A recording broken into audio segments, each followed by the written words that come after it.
starts in 10, 9, 8, 7, 6, 5, 4, 3, 2, 1, go.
Seen on the feed here. There we go. Okay. Yeah, doing okay. We're now into the thick of the USL Championship season, so thus begins the mostly just a weekly rhythm, but I feel like I'm a creature of habit, so I guess I'm kind of at home here. Rafa, welcome. Congratulations on the 50-50 podcast with Coach Kano. Great episode. Hopefully you had a long enough break and you're ready to go again.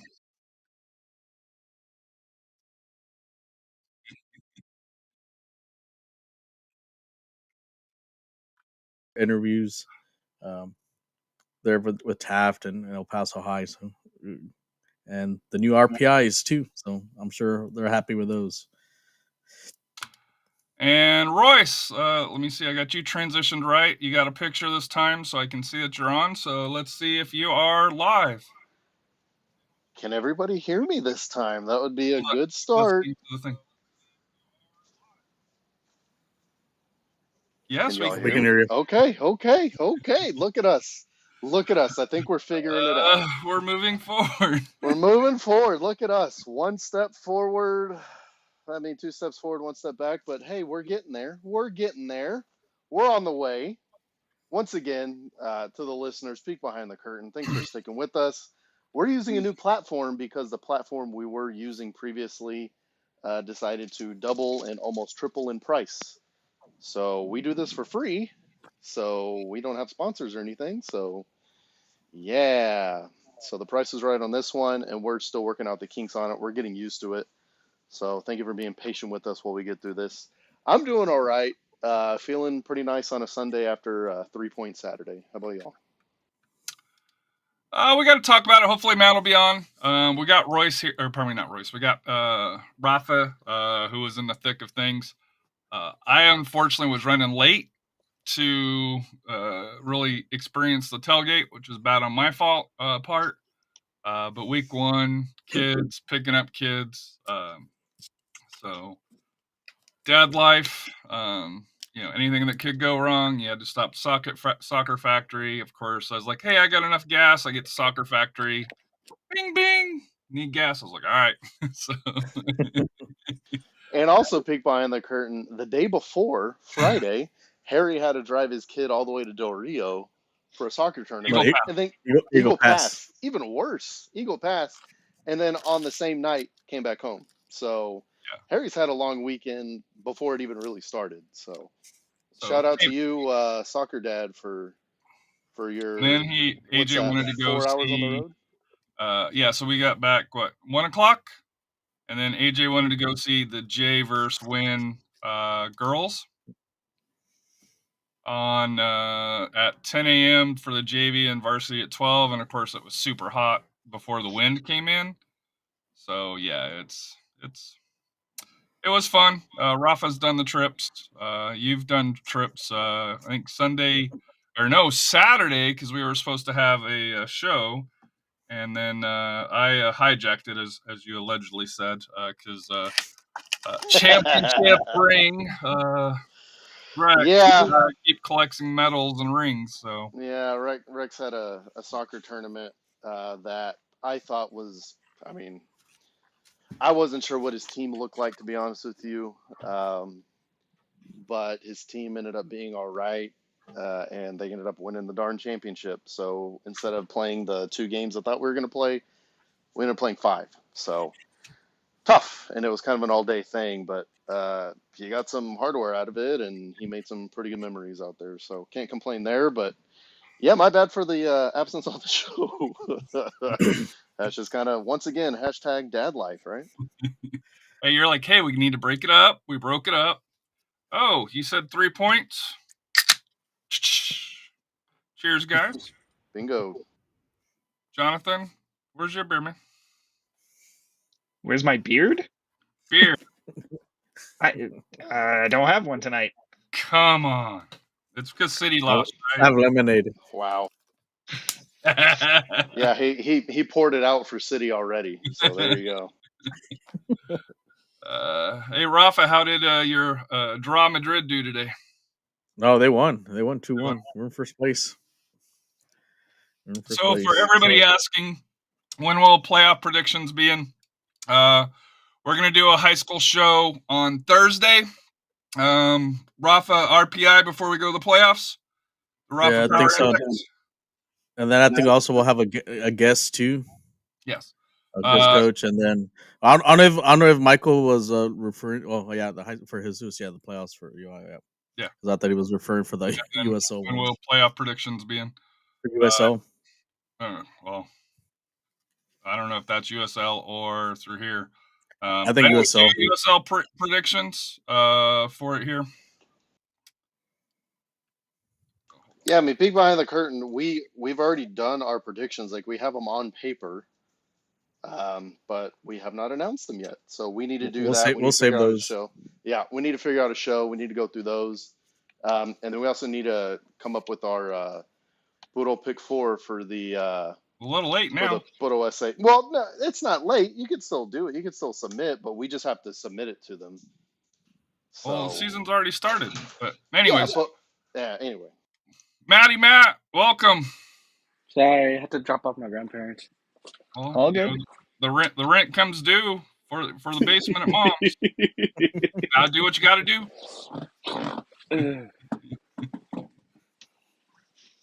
So we are going to get into SanAntonio FC versus Monterey Bay. Royce, you want to lead off the discussion? Sure. So let's take it from the top. I don't have access to my pictures right now because my phone is taking a crap. But so let me go through the lineup from memory. So I guess we should start pregame. We'll start with the pregame festivities. Oh, then we'll get into the game. So pregame festivities, I got there early with my family to participate in the 10-year season ticket member walk on the field, which was really nice. I'm going to say it was well put together. We did wait for quite a while, but it is what it is. What are you going to do? And it just so happened that the side of the field everyone was standing on was the most exposed by the wind. So that was kind of tough because it was windy weather conditions. It was hot during the day, and then about noon, a little weather system. Well, not a weather system. It was just a little cold front. A high pressure system decided to blow through. Or no, it was a low pressure because it was snowing in Amarillo. Mm-hmm. Low pressure system blew through, and we had, I think the airport reported 52 mile an hour gusts and 30 steady winds. So pretty nasty. But at the same rate, it is what it is. I did not get a chance to check out the tailgate, so I'm about to throw that to Rafa and Matt to talk about the tailgate. But the pregame festivities were great. To be out on the field, to be recognized was cool. Me and Rex got to go in the field. That grass is unbelievably nice. It is. Can I say something about the wind? Go ahead. So pregame, so I'd got in the SAFC, season ticket member cup full of beer. A gust of wind blew it over. It was that strong down where we're at. So you can imagine how much it was. That was about 640. So Your cup break? Huh? Your cup break? No. Oh. It just fell on here and I caught it. So it didn't roll off. But yeah, I got called for a beer foul not even before the season started. A hell of a start. So anyway, Rafa, yeah, so exactly. Tailgate, throw it to positives, negatives. Oh, we'll let Roy. Well, I guess we'll let Roy finish. Go ahead, Royce. Sorry. Oh no, it's all good. It's just the grass is unbelievable. Being able to walk on the field was cool. I was pretty much wrapped up in the story. I was just about to throw it to you guys, but I thought the pregame was cool. And we were out. man, Yeah, we were out there with you there because me and Matt y'all were there, and I mean Matt was venting a little bit, but hey, it was the nerves from the first game and trying to get back to stuff and a little lack of communication. But at the same rate, like it all got figured out. I think it worked out well, but I'm gonna let y'all give y'all's opinions on what happened and let us know what happened on the tailgate because that's going to be the big report because that's the big change from last year. For those maybe joining us for the first time, last year tailgating was a little difficult because they made all the parking paid for parking in the tailgate area, and that basically killed the tailgate. This year, they're going to. This year, what they've done is if you show up more than 90 minutes before kickoff, parking's free, and you can feel free to tailgate, so that'll help out the tailgaters. And then the people that are just parking there to get cheap, close parking, they got to pay if they get there closer to 90 minutes. So I think that's a good compromise. I think that's a well thought out thing from everyone involved, all the arbiters, and I appreciate that move from SAFC. We've discussed this before, but it's first game, so if it's the first time you're joining us, just to get you in the know. But Rafa and Matt, take it away. How was the tailgate, and how was the bunker for the first game of the season, and the kind of refreshed rules and the refreshed kind of approach to everything from Spurs Sports Entertainment as well as the supporters groups? Well, it was an adventure putting up all the banners on the stadium with the win, and then also setting up the tailgate. But it was a good turnout. We had fun. Like I said, it was a good Domingo. Like I said, first came back. There were some new faces, familiar faces. It was just great to talk about the beginnings of the game, and like I said, plenty of food, plenty of drinks, and great turnout. Hopefully, like I said, we wanted to do a piñata, but because of the wind, it just caused. It was just probably not the best time to do it, so we'll save that for later. So hopefully we get the chance maybe this coming weekend. But it was, I mean, we had a good turnout. Like I said, as far as with the tailgate, enjoyed it, and I'll leave Matt with his thoughts on the tailgate. I mean, from what we were there, I thought it was amazing. It was lively again. You had a lot of people there. I mean, it felt like the old days. So I'm just glad that everybody showed out, and everybody who I invited showed up. Shout out to Chris Leja who came in. Sam Salinas showed up. All my buddies from another podcast. I invited everybody up. So thank y'all for showing up. But yeah, great. Did a toast and everything to thank everybody. It was great.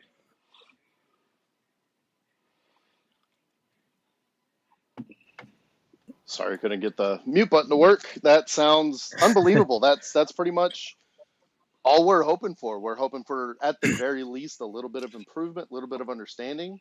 But from what I saw driving up, honestly, because we did get there early, obviously, to get in there, the tailgate lot was full, and the tailgate was full, and it looked like it was back. Honestly, It looked revitalized. It looked great just driving by, and that really gave me hope. At the same rate, I'm sure a lot of people ended up not tailgating because the wind and the cold from the wind, but also I saw the dust getting blown up a lot. So Yeah. Oh yeah. that looked kind of tough. But at the same rate, a lot of people, and I thought it looked great. And I want to give a shout out to the security people because I got there at 6:15, and they were like, "Hey, we have to charge." And I was like, "Hey, it was on me.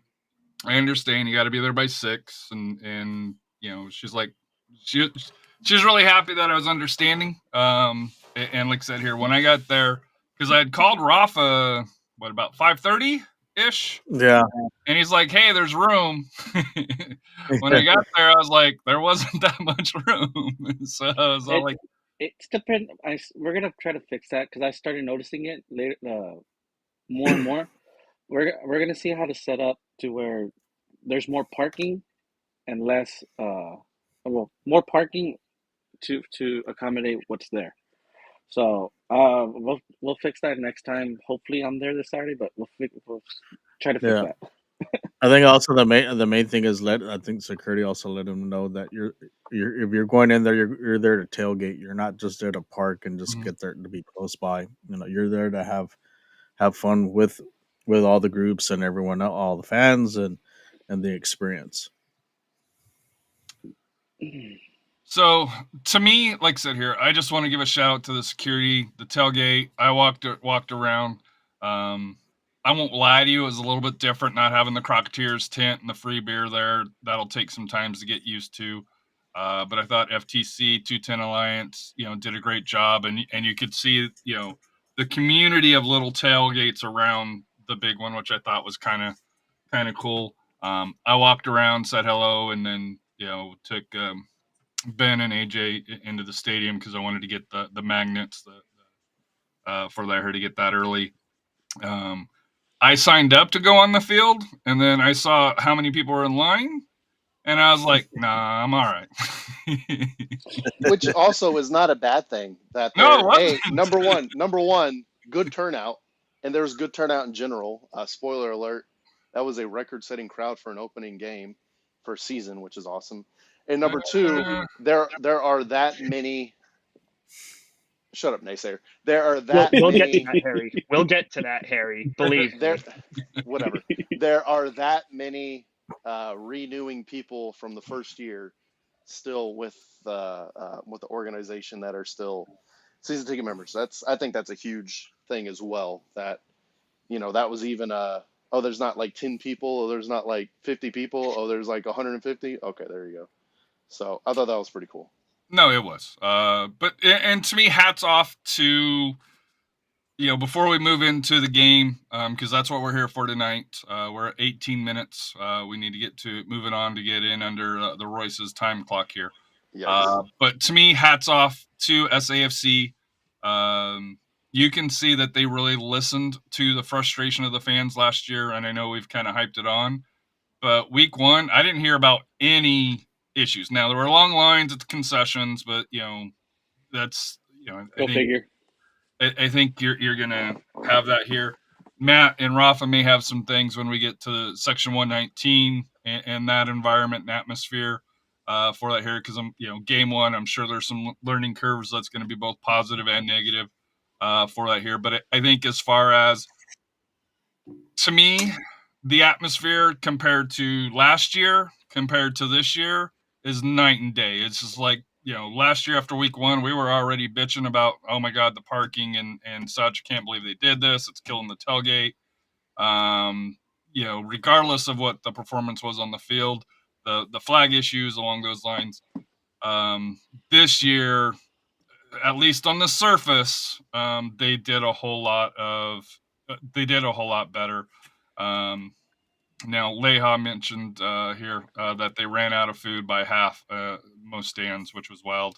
I don't think they expected the crowd that came. And I did talk to Taylor. One of the things that he mentioned is having the season ticket members 10 years being announced week one. In hindsight, probably wasn't the best idea. For that here, we could have done it at a later week here, just with the first year crowd. But or first game crowd. But to me, hats off. Royce, let's get into the match here. I've got the lineup already queued up on the screen according to what was shown. I can't read the screen, but I'll go through it because I'm pretty sure I know about. I'm pretty sure I know by memory. Let me do it. Let me do this. Let me have this. So SAFC lined up in a 4-2-3-1, which we haven't seen since the Darren Powell days, so that was very interesting. And that wrong. Nope, wrong. It was 4-3-3. Was it what 4-2-3-1 and a 4-3-3 are the same thing? Same They're thing. not, but like correct. You can see how they morph. They're the each same. Other. It's the exact. Maldonado and Hernandez are the attacking mids. Yeah. A 4-2-3-1 and a 4-3-3 are the exact same thing. No, they're not. Yes, they are. They're the exact similar. same. He's certified. They morph into each other. They can be flexible. They're not. But they're not the same. All it has to do with is where Jorge is, and that's basically it. And then where the two wingers are slightly more advanced. My USSF licensed coach would give you a lecture on that. Well, come at me then. Come at me. Anyway. Get him. So a 4-2-3-1. It was also listed by SAFC as a 4-2-3-1, so eat it. So Richard Sanchez started in goal.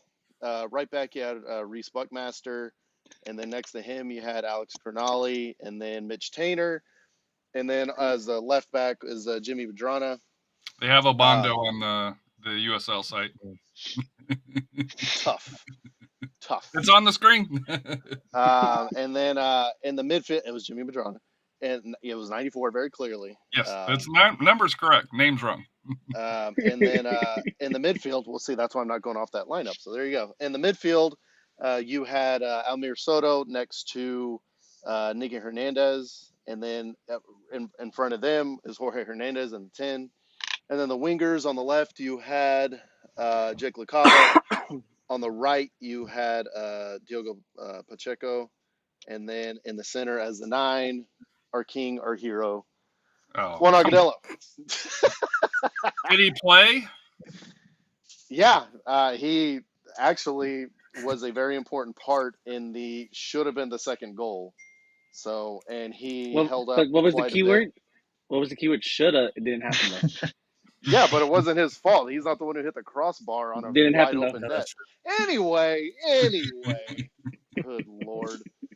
We went up against Monterey Bay. Monterey Bay lined up in a 4-4-2, a very conservative 4-4-2, a very counterattacking 4-4-2.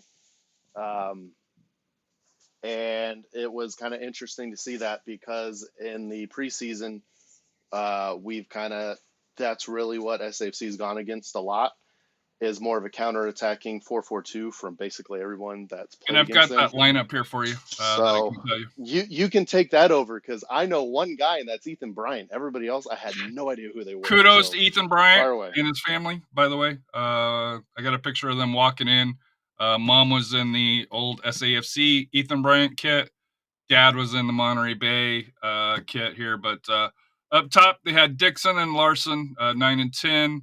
Then midfield, they had Galloway, Bryant, Javi, Gennady, but he went by Javi, number 88. And then number 11, Malagano, who tested the right side of SAFC, especially early. Guzman, Garcia Jr., Gordon, and Lyons. And then goalkeeper was Gampazzo Jimenez, according to the thing there. And, of course, first-time coach Jordan Stewart, just like our first-time coach, Carlos Lamosa.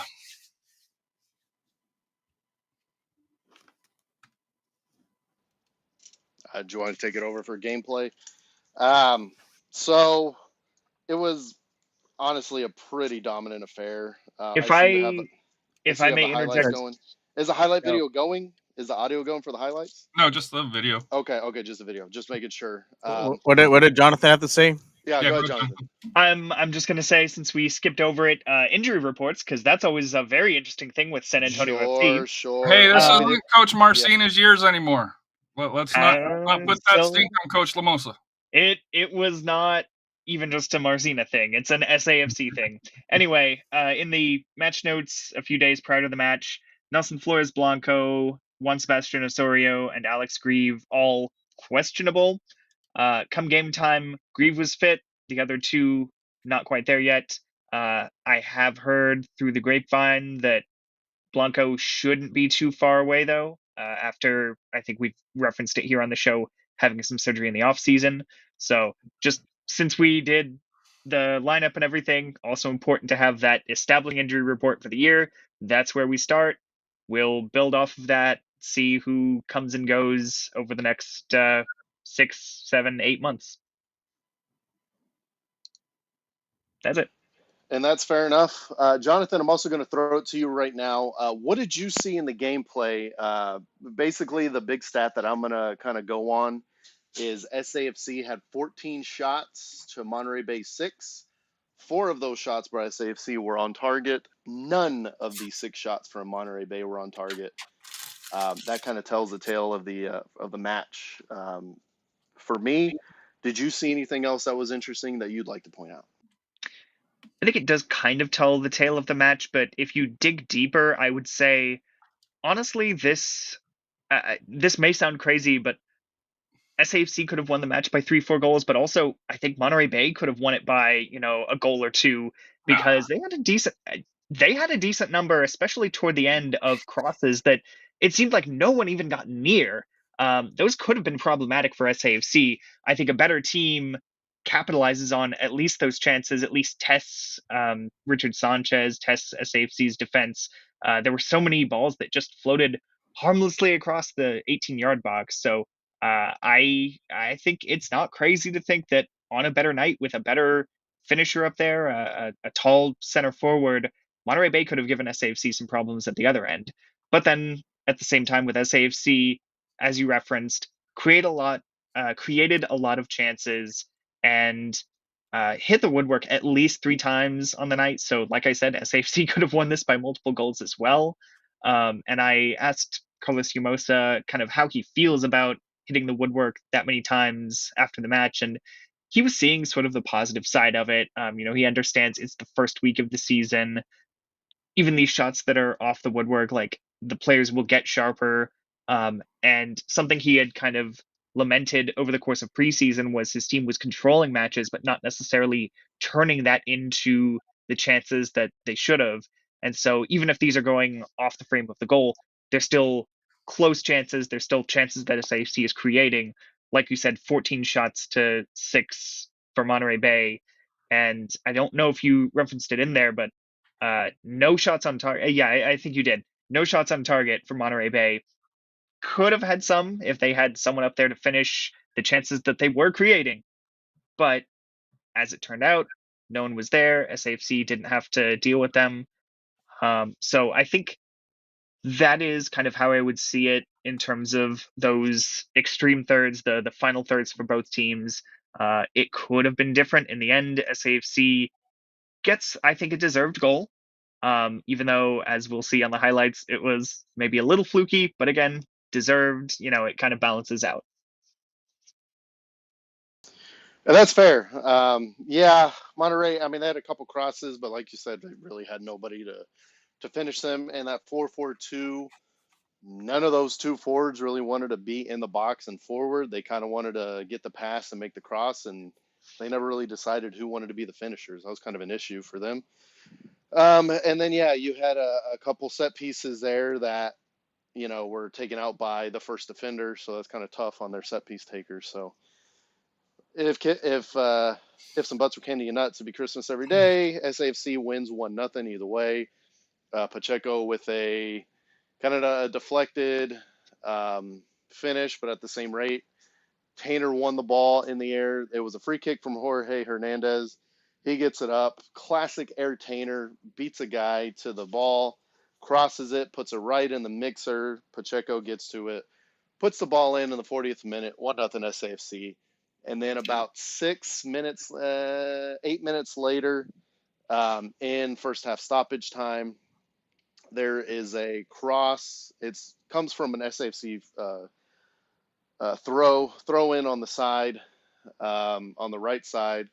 Eventually the ball comes in, finds Nicky Hernandez. He's in the zone, zone 14 there, right in front of the penalty box for Monterey Bay. He finds Agudelo in the box. Agudelo tries to finish. underneath the keeper. The keeper's already on the ground, makes a really nice save. That's a really tough save for any keeper. He makes a nice save, but the rebound goes right to Jake LaCava, who has an empty net on the left side. And what does he do?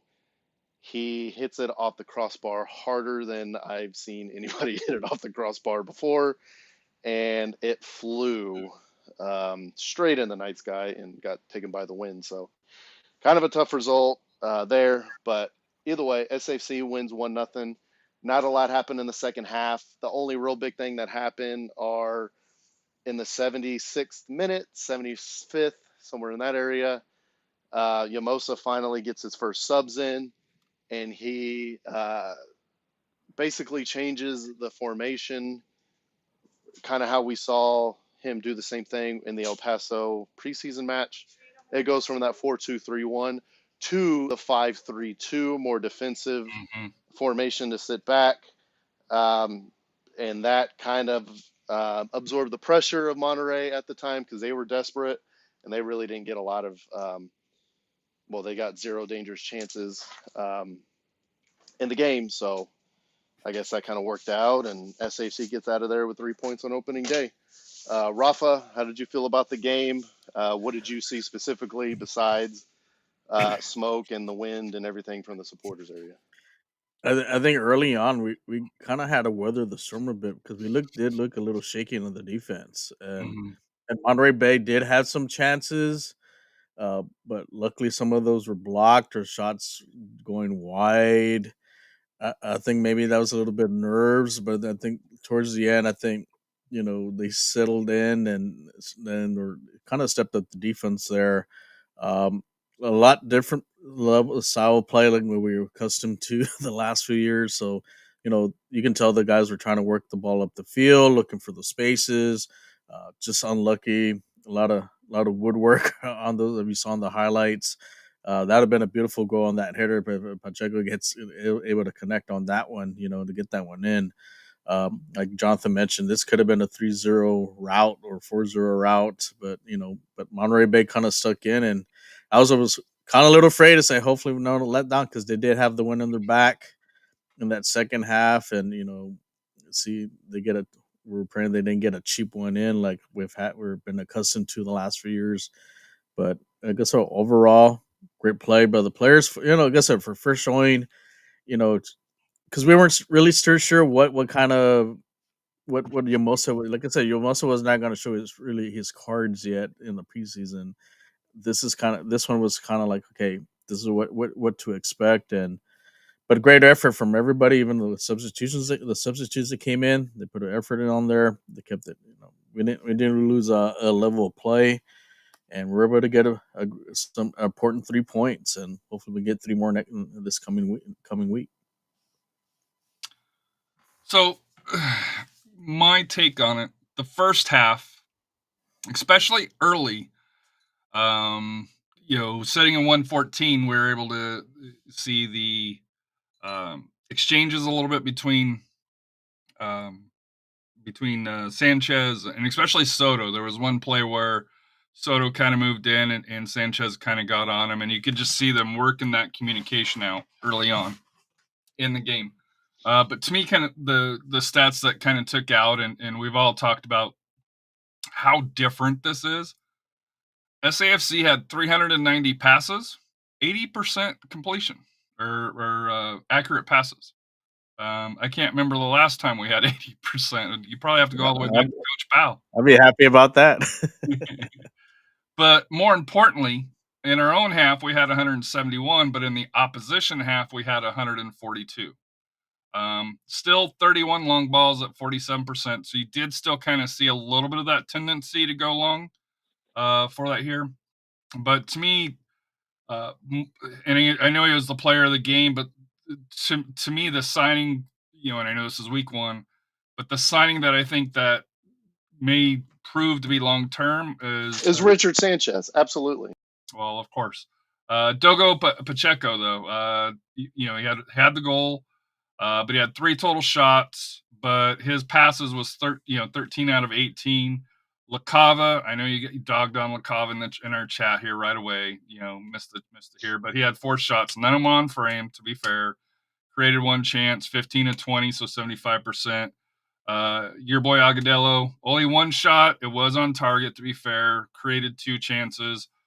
His passing was 12 of 20, 60%.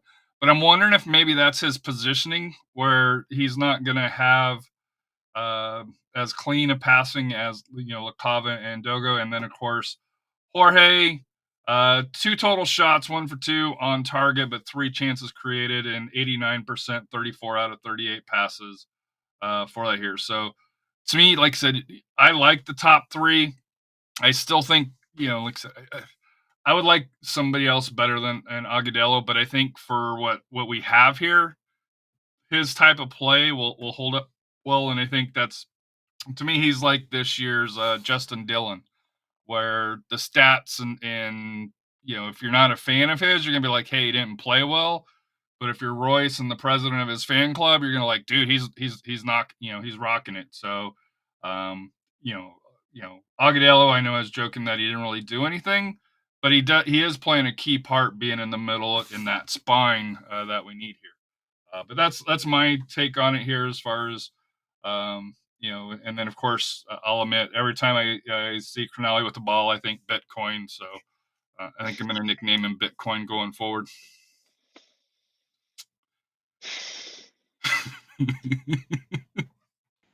Sure. Go on, Matt. You get a follow up. I mean, it was a pretty good game. Obviously, I was more focused on the defensive side. I wanted to see how our defenses was gonna be able to cushion the impact of their forwards and their mid. But it was a great game. I honestly thought it was nervous. I mean, but even though we seen what we saw, I had a little bit of confidence in it. But it was a great game. I was getting more confident as it goes, seeing how accurate the passing was. I rewatched the game today, and I y'all can correct me if I'm wrong, but I felt a little bit of Brazil like ticky tacky going on every now and then, which was pretty cool. So it they they're doing great. It was a great first game. I think it's kind of a low bar because we actually have a team that can pass competently. I don't think it's quite at the Brazil level, but I understand where your feeling is, because it's night and day from the last kind of the last coaching group, but at the same rate, last coaching group won a championship, so results matter. Jonathan, you have any thought? Just in terms of SAFC's play, I mean, it's obviously too early to tell, but some of the ways that this style has been described actually kind of remind me of what SAFC wanted to do last season, which ended up getting abandoned. So it'll be interesting to see if they're able to stay the course with this, if it's able to be implemented more effectively. And I know last year, for lack of a better term, the excuse that was used for why SAFC didn't stick with it was, oh, we've got these injuries, we just have to revert to what we've always been able to do, what we're more comfortable with. So we'll see if that sticks around.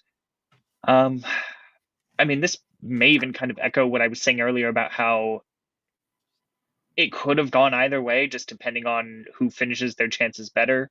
But I thought it was an okay performance. You can definitely, particularly early in the match, you saw some signs of rust. It's okay. There are some positives. There are definitely some things to work on. With all due respect, Monterey Bay is not the toughest opposition, but it's the first game under Carlos Llamosa. Obviously, he's got a much longer leash than you would have seen Alan Marcina have last season, when he'd established the team and everything, and you trust him to get it right. Llamosa's got plenty more grace to figure things out as the season goes on and as his tenure goes on. So here's a question for you guys: the substitution pattern. Suaje came in for Agudelo, which not a big surprise because they switched to the back 5. And then Hackinson came on for Buckmaster. And then right after there, Suhei. And then Grieve came on for Pacheco in the 88th minute. And Baran came on for Nicky in the 90th minute. Any surprises with the substitutions, the timing of them, anything along those lines? So Baran being the kind of backup 6 kind of makes sense because of his size. We weren't exactly sure what kind of midfielder he was going to be, but obviously he's a 6, and he kind of took over and helped out back there after Nicky kind of came up with cramp. But at the same rate, that was pretty much the only real surprise because we already saw that formation change in the El Paso match. Mhm. So And the Corpus match as well. I wasn't there, but sure. I'm just giving you feedback, man. Come on. Fair enough. So anything else? Any last thoughts on the match? 3 points. Anything else we're going to touch on? Oh yeah, we got I to will- touch on the section 119, but we'll finish that after the match. Oh, I have will- one more thing. I have one. I'm sorry. I have one more thing that didn't really have to do with the match, but it was kind of a. Sorry about that. It was kind of a thing that previously I had not had any experience. Sorry. So I'm gonna while you're getting that ready here, No, Evil you're good. Wooden You're Boy. good. I got it. I got it. Okay. I got it. I just had to step away. What are we doing here? So the first experience I had helping out one of my friends come for opening night, and they have I believe she's 15 months, 14 months, little baby.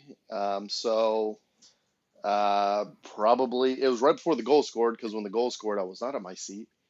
They asked if there was a nursing facility, and I said, you know what? They actually put one in last season, so let's go explore this thing. So it was my first time exploring it. So for those not in the know, you have to download an app, and the app has access to all sorts of the nursing facilities throughout the city. You have to find the Toyota Field one. You have to put the search in, and then you can unlock it. It's pretty nice inside. From what I understand, noise canceling is pretty good because it's right there, unfortunately, by the supporters groups. So it is a little loud, but once you get inside, it's pretty noise dampening, and it's bright, it's nice, it's clean. So kudos to Community Health for that. I think that's a really cool little feature of Toyota Field that I kind of never thought would happen. And what do you know? It's there. So go ahead, Harry. Well, I wanted to say what Evil Wooden Boy said here. It's still early days, but I like what I saw on the pitch. It could have gone either way. We decent on the counterattack, but we got to finish our dinner moving forward. So goes into Rafa's point of we need a better Agudelo. I keep hearing him say that. Death taxes and Rafa asking for a number 9.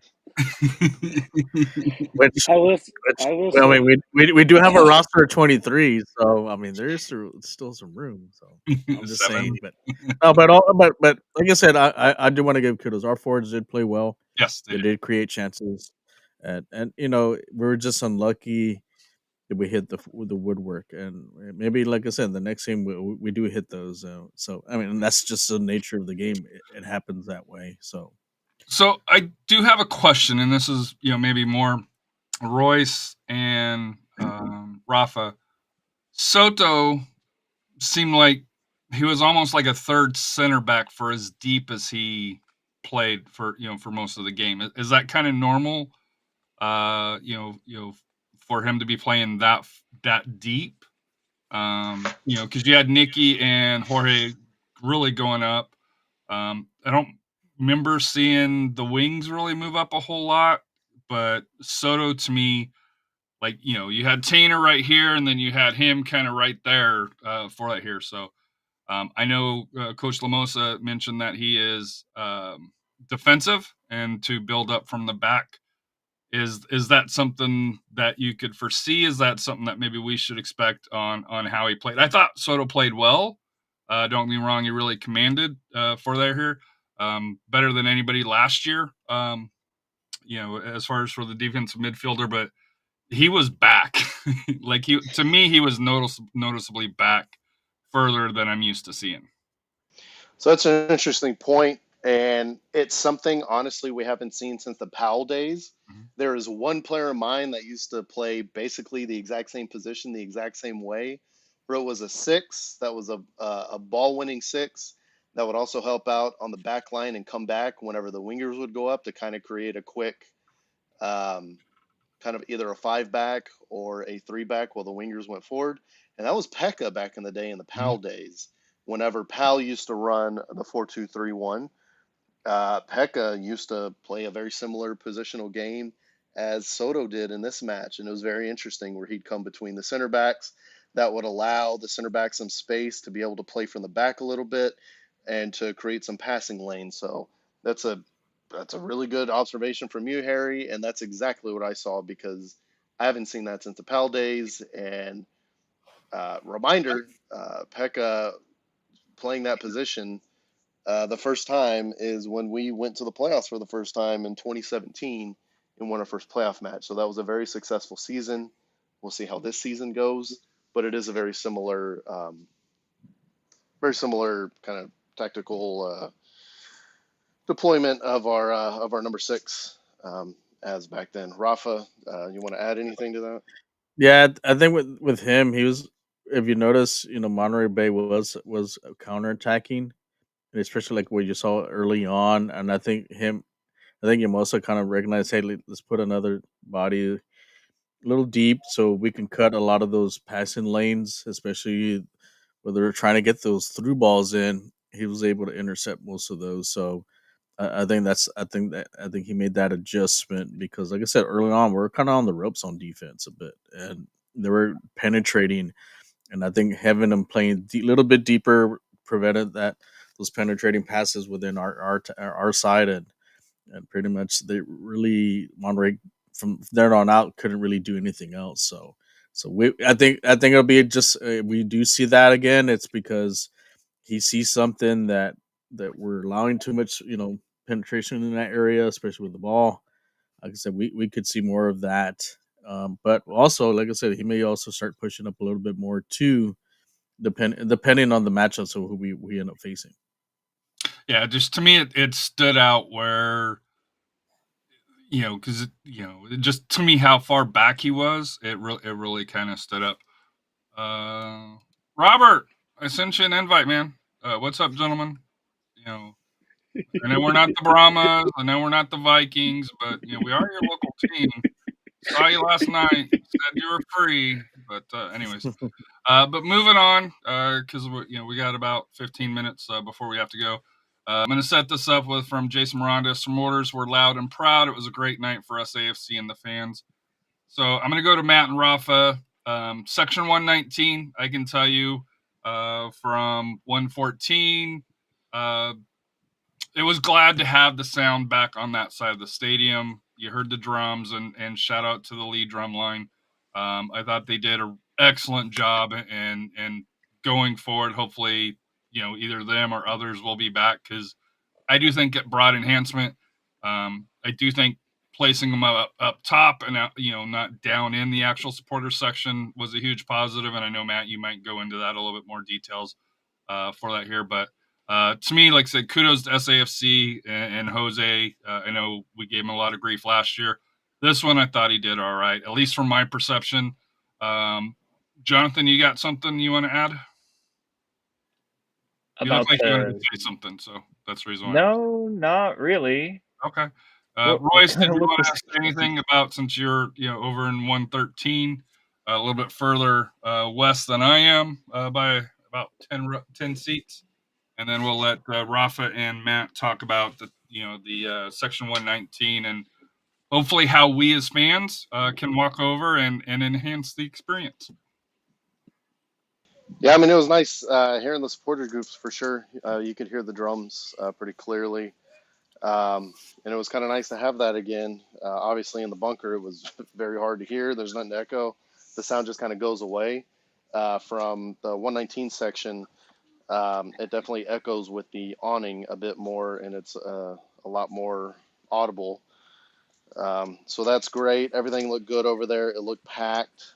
It was loud. The high school band up top was also pretty cool. I kind of enjoyed that as well. But as far as the supporters groups and everything, I thought it was great. Rafa, I'll go first. If you do me a favor, Go ahead. can you look at in our chat, the FTC chat on Messenger? If you can find that reply from Tanner. Well, Mhm. I'll do mine, but I want you to read that reply when you start. As far as 119, it was great. I think everything went well. Everything that could have gone wrong, I just overthought. I'm gonna admit it. I just overthought because it it was amazing. I text Doc today and I was like, dude, I felt like I was in 118 again. Obviously, we weren't exactly in there, but it felt like the good old days. Felt like it. Everybody was. It felt amazing. Uh, we interacted with Lee a lot. I let them do their thing so we could take a break every now and then, and I even went up there to lead them into a chant, and they were enjoying it. I got to speak to the band director a little while, and she said we're looking forward to coming back, and I'm hoping for what other and any ISD school comes, they enjoy. We're Will gonna you have a answer great this time. question here from Ali Per? Wouldn't the drumline sound be better if they were in the corner instead of standing on the deck? To me, the issue is these are high school students, and intermixing them with supporters with There, alcohol and stuff like that. there's some legal issues that we're not going to get into. So there's Yeah, like I said, we were fine there. they're fine where they're at. It's best where they're at, and I did talk to the band director about it, and she's like, "No, we're perfect. It's great. That way, their instruments can't get wet. Basically, bottom line." Uh, But other than that, yeah, everything was great. We had the players come over after the game. We started a new captain chant that I messaged Tainter about, and he said, "Y'all do it for me the first 2 games, and then we'll start it." And I was like, "All right." So we started doing it, and they all came. I'm not gonna lie, I cheered up a little bit because that's we've been waiting for it. That's something we've been waiting for.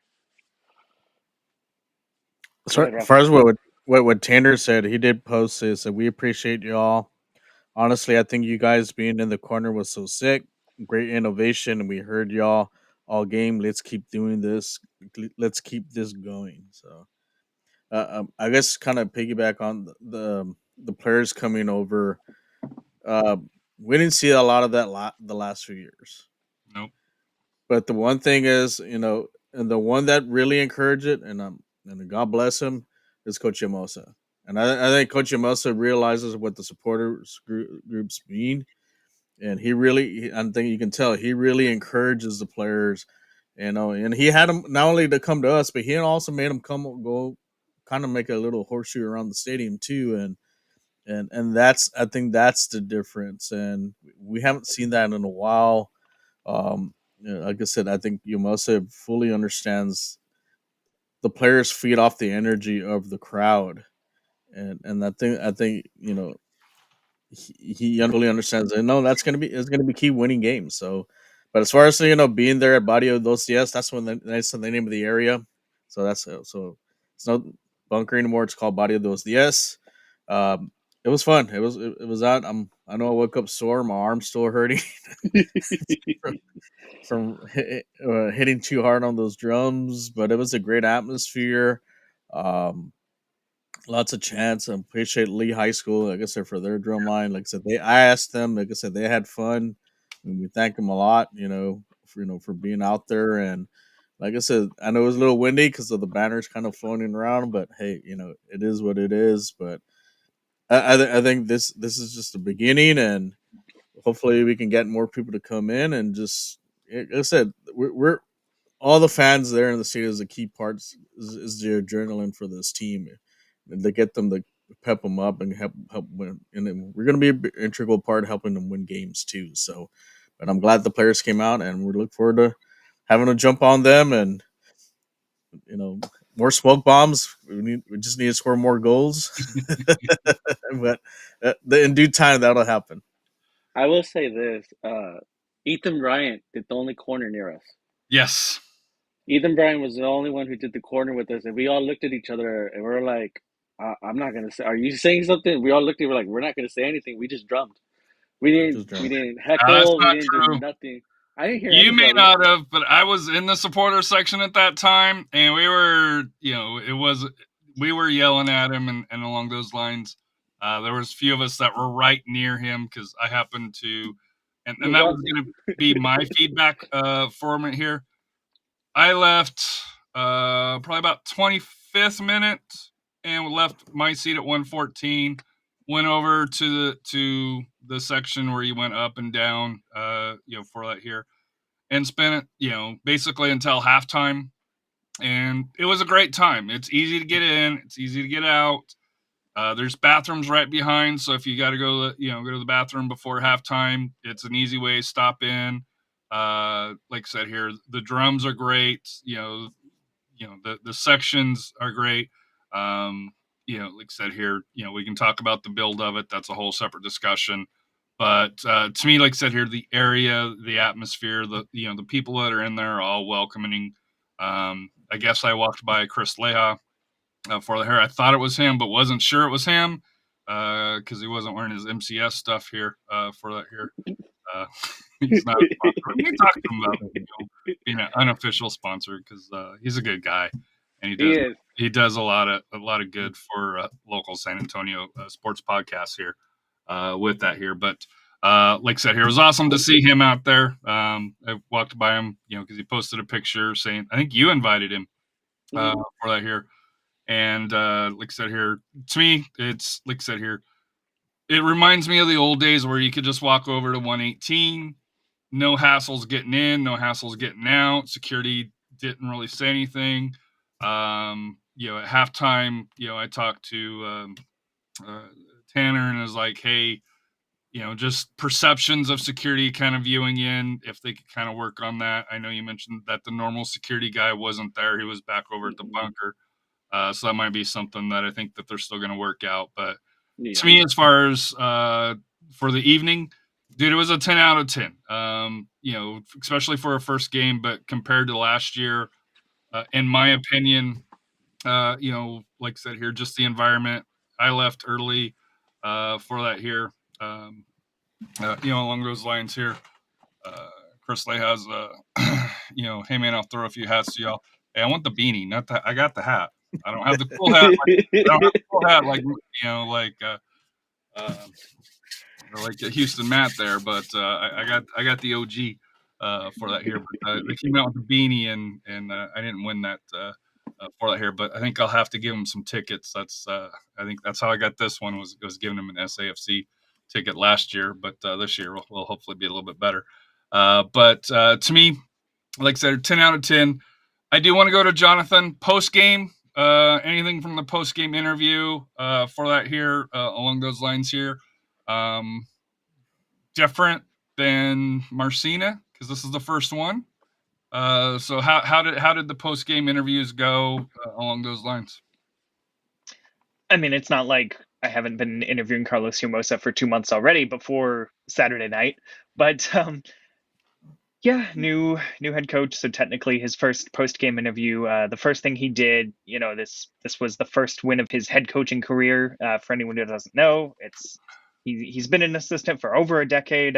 Even visited Toyota Field as as an opponent a couple times. But the first thing he did was thank the players, the staff, fans, obviously, everyone who kind of was just part of this. My Spanish isn't perfect, but I know when he was answering some questions in Spanish, he talked about, I believe, this being a memory that will live in his heart, and that kind of thing. He kind of mentioned some of those words that I know at least enough to translate. So there's that. Talked about the sort of defensive display and how they were able to, even in the second half when the wind was against them, they were able to keep from conceding any even shots on target. Even though, like we said earlier, maybe Monterey Bay could have created some of those. That's beside the point. It's in the past. You get the 1-0 result. That's what's important. And offensively, like I referenced earlier, he's okay with some of those shots because they're creating those chances.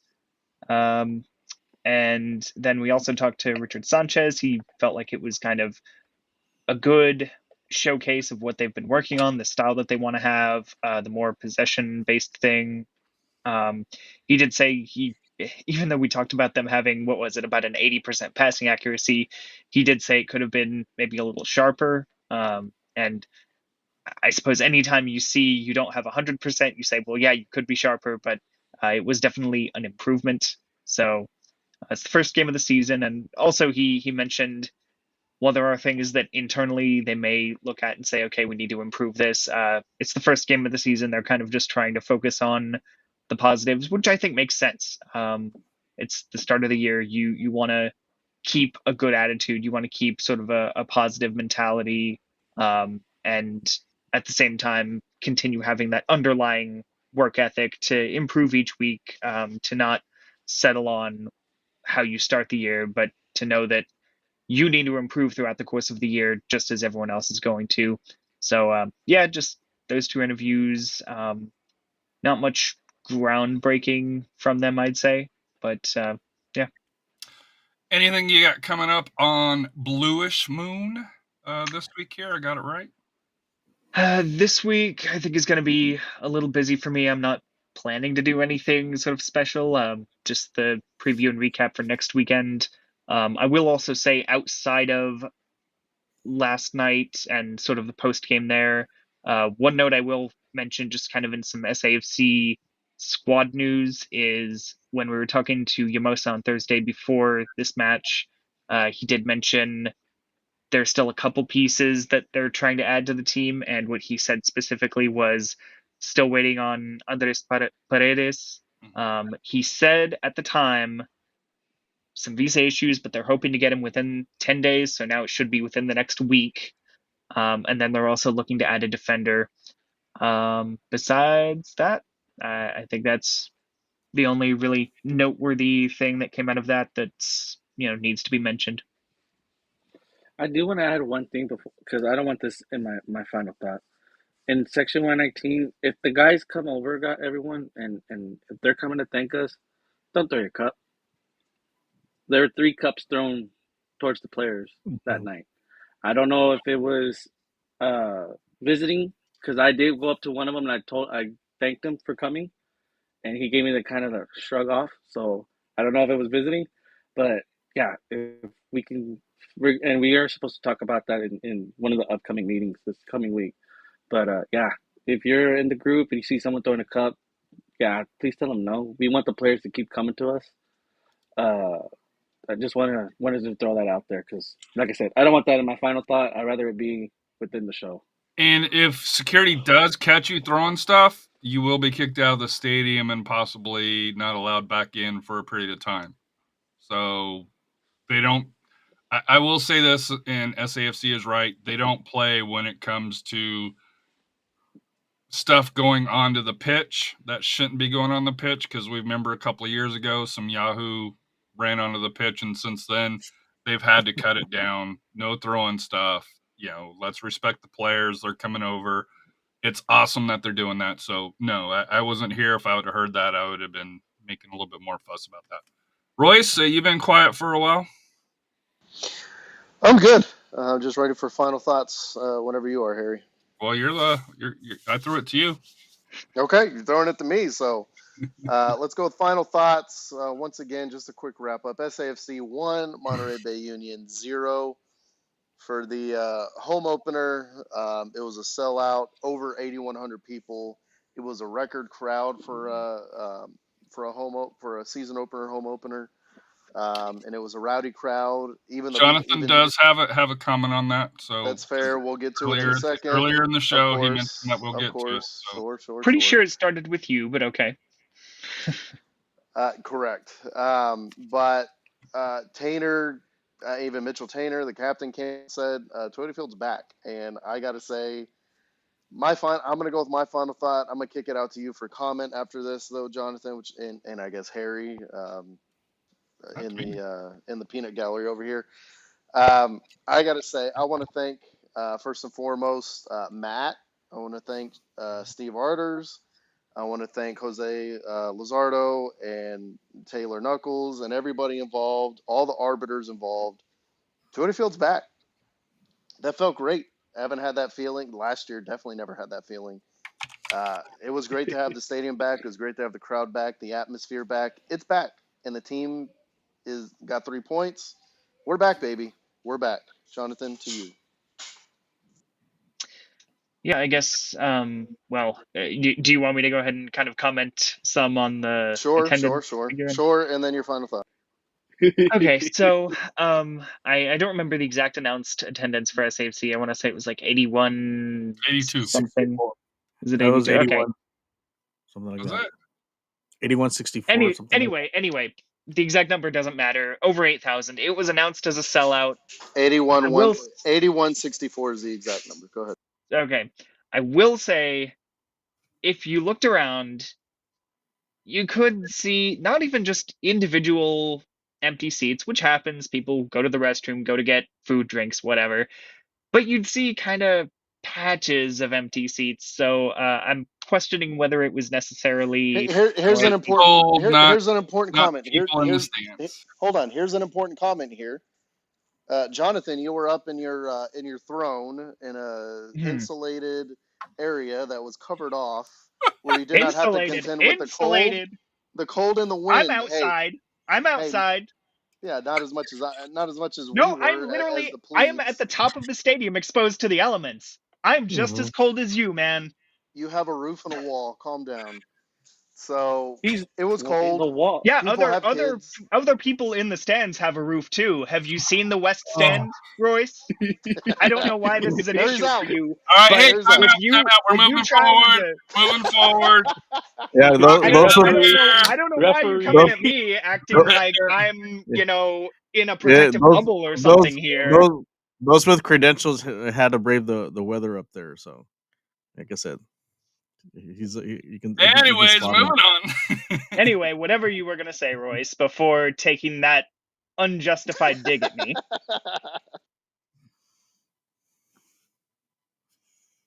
Go ahead. No. I was just saying it was cold.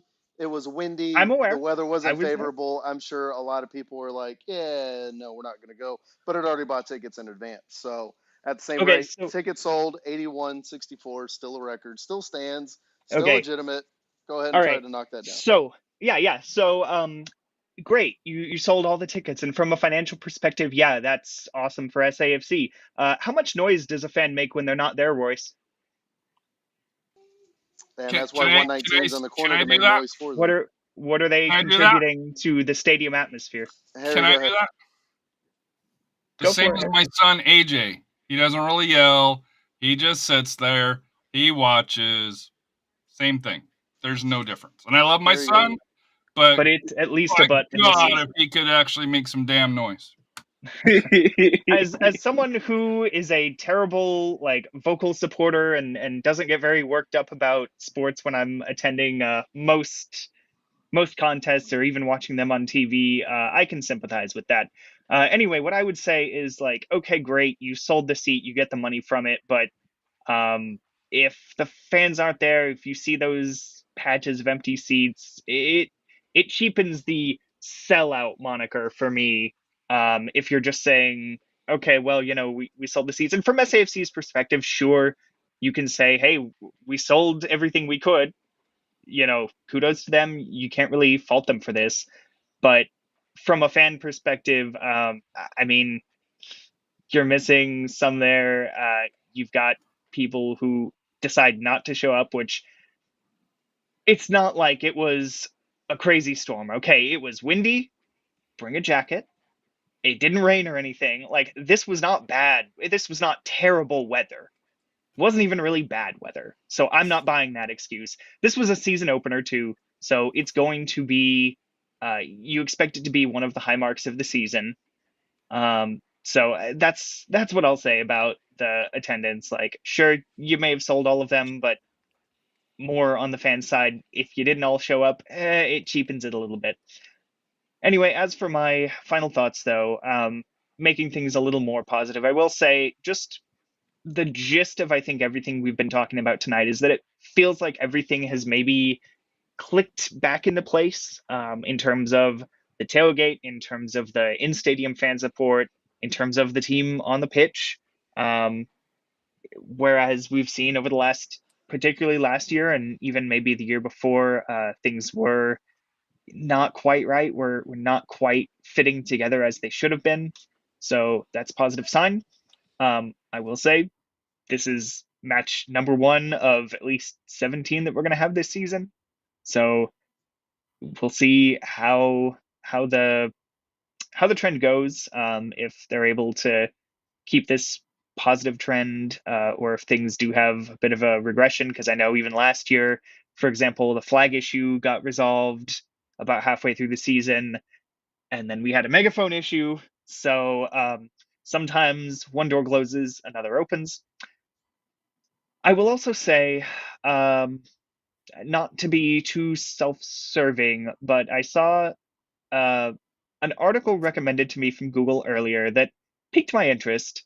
And just what I'm going to say from it is the media and the reporters that have consistently covered SAFC that are knowledgeable about the team, I would say just follow them, give them your clicks, the I don't want to say legitimacy, but just pay attention to what, not just me, but guys like Steven Anderson, Chris Hockman, when he puts stuff out there, even some of the local, more traditional media, Express News.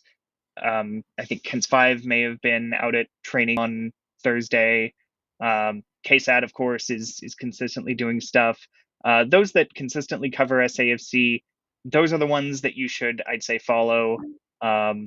You may occasionally see something pop up that looks legitimate, and I don't know, it might not be real, because I not to throw accusations around, but I think I saw basically a recap of last night's match that I think may just be AI generated. I'm just going to say it. And yeah, don't get duped by that. So follow the people that you know are real and know what they're talking about. I want to go next, and then let Matt and Rafa and Royce bring the house down. And I'm going to do my final thought the same as I did on Saturday. If you see James Hope, give him a hug, fist bump, shake hands, whatever you feel comfortable with. He lost his mom recently, who battled a long illness for a long time for that here. But she was laid to rest on Saturday. So that's why he was not at the game, or he would have been at the game most likely for that here. Also, for us that do podcasts, from unused subs out of Tampa, Matt Cox passed away. Matthew Cox, he was one of, with him and Daniel, just kind of like us, just guys. He's a teacher, or he was a teacher, who passed away. But he was a devoted Rowdy fan, who the team released said who embodied the Rowdy spirit and did so much to support the organization. Matt was beloved by everyone who knew him, and our thoughts are with his friends and family at this time. So, like I said here, if you see James, I know James is local and he does a lot for the community here. Please, reach out to him, next, especially this weekend, if you see him, if he happens to come to the game, or in a couple weeks, along those lines here. Just, like I said here, losing a parent sucks. I know in his case here, it's, I hate saying this, but it's probably better off that she's passed away just with dementia. It's not easy along those lines here. So if you can do it. Also, one of our friends in the supporter section has come down with an illness as well. So just keep that in mind, and support your friends. Tell them you like them, love them, whatever whatever you're comfortable with. Just because we don't know, healthy, if we're going to stay healthy tomorrow, 2, or if the alarm clock goes off. And I know that's kind of negative, and that's why I wanted Rafa and Matt and Royce to kind of end on a high note, because it's been a high episode. But I can't let this show go without recognizing, the loss of James, number one. But number 2, Matt, just in the USL community here, what he did for a lot of us. Like when I went to Tampa, reached out to him. He gave me, some tips on what to do, what not to do.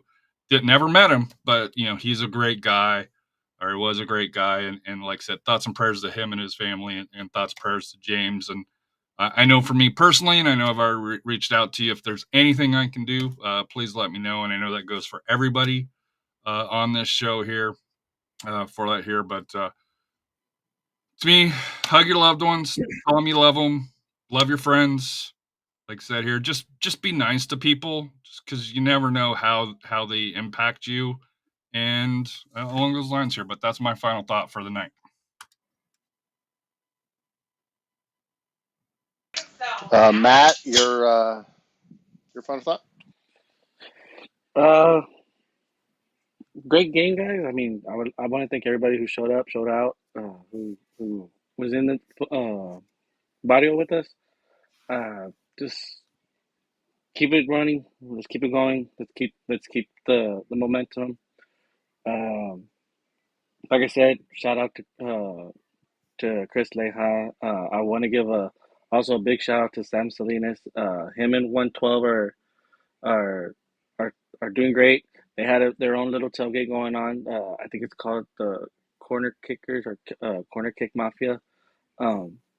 I am going to be in touch with them. We're going to see if we can make one big tailgate together. So we're going to see how that goes. As far as for me this week, I don't know if I will be in town. I don't know if I'm going to be able to go to a game. So it's a coin flip for me. I may be going to Houston. Hold on. Dude, come on. Harry was waiting to pound. Hold on. No, I had no clue, dude. I had no clue. But you were waiting for a moment like that. Hold on. Don't lie. Hold on. I may be going to Houston with family because it's my aunt's birthday. There's that.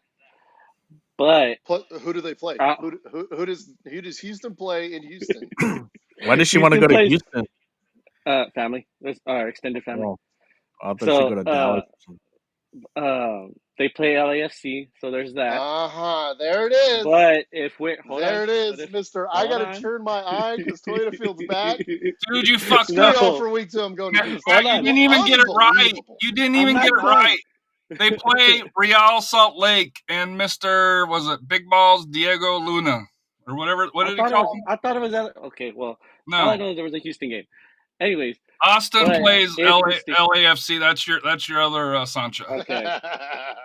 So if we stay here, I'm still not probably going to show up because I'd rather be with my family and celebrate my aunt's birthday. So either way, I'm not going to be at the game celebrating my aunt's birthday. So I will leave it up to the guys. We've already talked about what they might do for as far as tailgating wise. As far as a piñata, I did apologize to everybody for it. We were supposed to do it. 1, I messed up by buying the shorter rope.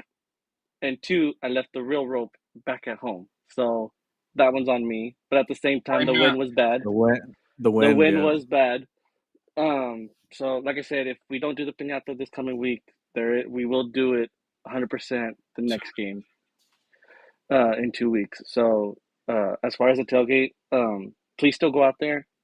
Don't go out there just because I told y'all to. Just go out there and support the guys. Support everybody. Go out there if Matt told you. We don't care. Go out there. Just go out there and have fun.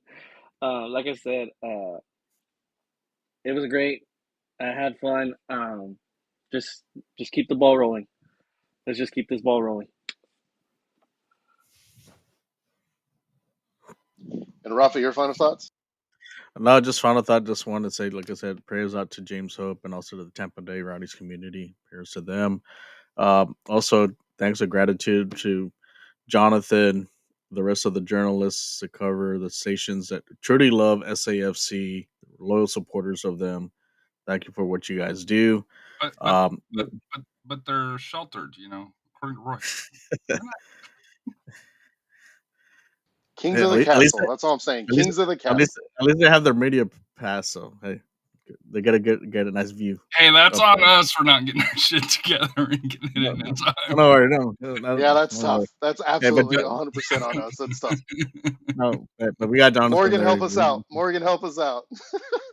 But Jonathan does an excellent job for that. So I mean, you may have to sneak me in to translate for when Yomosa talks in Spanish on some of those things, some of these interviews. But like I said, a great turnout, great win. Let's just keep the momentum going and just look forward against playing against Pittsburgh. I'm sure we have a preview game for that on Saturday. Hopefully, someone doesn't. Just like I said, we're ready to go. It should be a fun one, and let's keep it rocking there at Toyota Field. Royce, before you start, I was gonna say that, but Championship Rex have games on Saturday? Or are we good to go? Should be good to go. There is some going on Saturday that I'm completely forgetting, but I should be good for the morning. I'll clear out a spot. We'll be good. We'll be fine. Anytime, 5 a.m., 6 a.m., we can do it. Sure. I know. I mean, I was up at that time anyway. Just bring the tacos. Sure, if you do it early enough, I'll actually still be awake from Friday night. That's tough. Mr. Party check over here. But he didn't have anyway tonight. What the hell? Anyway, we're more than an hour 20 into this supposedly short podcast. It was worth it. Sure. And there's a lot to unpack, a lot to talk about. It wasn't just a game, it was the atmosphere. First game of the season. We're going to get at least under 90 minutes, so that'll be nice. But thank you all for joining. Thank you for listening. Thank you for going out to the game. Thanks for supporting. Thanks for supporting us. Thanks for supporting the club. Toyota Field's back. Let's bring it back again. Let's run it back again next week against Pittsburgh. Looking forward to it. Can't wait to see y'all there. Come say hi to us for sure if you see us, if you recognize us. Feel free to say hi, and thanks for listening. What's Life Without Goals? We'll see you next time.